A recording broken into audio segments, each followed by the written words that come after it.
just announced. And I'm really, really excited to be here to share my story and our team story with everyone today. But first, I wanted to say a really, really big thank you to Jack and to Rex and the rest of the team for making this whole event possible. Can we give them a round of applause? Woo! Great, so I want to start off with a really quick introduction for the many of you who may not know me yet. Like I said, my name is Mary and I'm 22, and this is my mom, Lihua, who does PFA with me. And I immigrated to the US when I was 10 with my mom and the rest of my nuclear family. And as the child of an immigrant, I tried to help however I could. And the way I helped was by studying hard. So last May, I graduated from UC Berkeley with my bachelor's. So I was really, really lucky to graduate with multiple job offers. And last July, I started my full-time job at a consulting company. And so last July, I started my full-time job, and exactly 2 months after that, I began doing PFA with my mom last September. And so we've only been doing this for a short amount of time, and for all of those part-time Asians out there, I hope this story is more relatable to you than someone who does it full-time. And so since last September, my mom and I have been able to do PFA a little bit successfully, we'd like to say. So we were able to achieve our first diamond, as well as get promoted to RFB.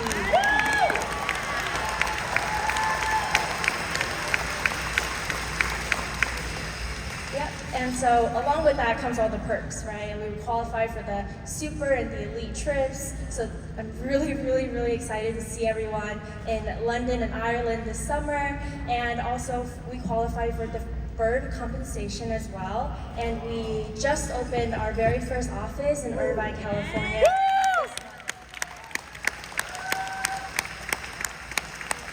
And so that is not what I'm all up here to talk about. I think talking about accomplishments is great. It gives people a thing to look up to, but I actually want to tell a little bit of a story today. So a few months ago, we completed Jack's 325 accountability mission. With this mission, for the newer Asians out there, Jack challenges each Asian every single month to complete 3 recruits, as well as 25,000 submitted points. So for that month, Jack actually gave us a little bit of a surprise gift. He gave us 3 books of our choice from his list, and one of the books I chose was called Ego is Your Enemy. And the author of this book, I'm just going to give you a really quick Spark Notes version. The author of this book actually has 2 tattoos, one on each of his forearms. The first tattoo says, "Ego is the enemy," which hence the name of the book. And the second tattoo actually said, "Obstacle is the way." And so I think reading this book on the plane ride over, I figured out that this is actually really reflective of not just me and my mom's, but a lot of people's journey here at PFA. First, let's talk about the first forearm tattoo. So ego is the enemy. The author talks about how every single person is always at one of 3 stages. The first stage is aspiring. You're working towards a goal. The second stage is success. You've reached that goal. And the third stage is you're successful until failure. And how do you get out of that failure stage? By becoming aspiring again, by finding another goal to work towards. So it's kind of a very cyclical process that the author describes. And because the name of the book is Ego is the Enemy, he talks about how managing your ego allows you to succeed at each of these stages. So he encourages people to aspire with humility, to succeed with graciousness, and to fail with resilience. So I've been very, very fortunate to have a lot of really great examples and role models to look up to during my time here, my short time here at PFA. And I've been able to see that my role models were able to succeed with graciousness and to succeed with humbleness. I see Jack and Rex and Lon and Bill, and also my upline Stella and my CMTs Grace and Justin. They're able to work past midnight in the office with me, and they're willing to answer every single dumb question I have, Even though Stella just got her second diamond, Grace just got her third, and not to mention Bill and Juan. So with that being said, my next question when I was reading this book was, okay, so tell me how to manage my ego already. And the answer is in the second forearm tattoo.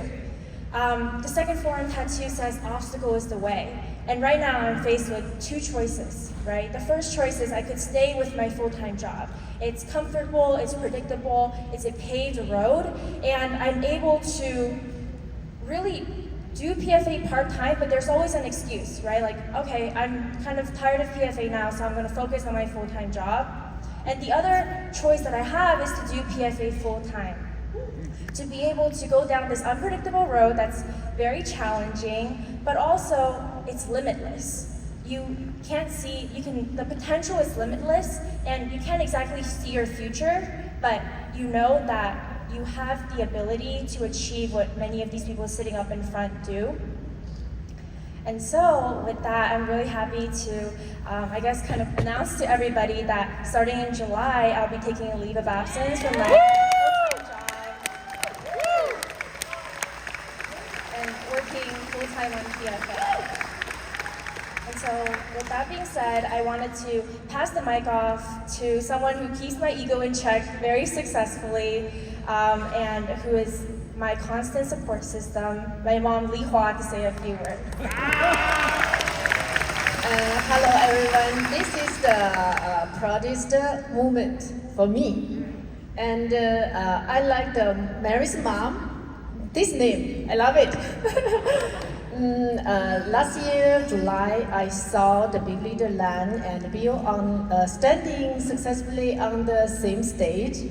And I imagine maybe one day I can stand on the stage with my daughter Mary. So this is my why in the PFA. And I have a son, 17 years old, and graduated this year from the junior high school. And I hope maybe one day on the summit stage and with my daughter and my son together. So this is my goal. Okay, thank you everyone.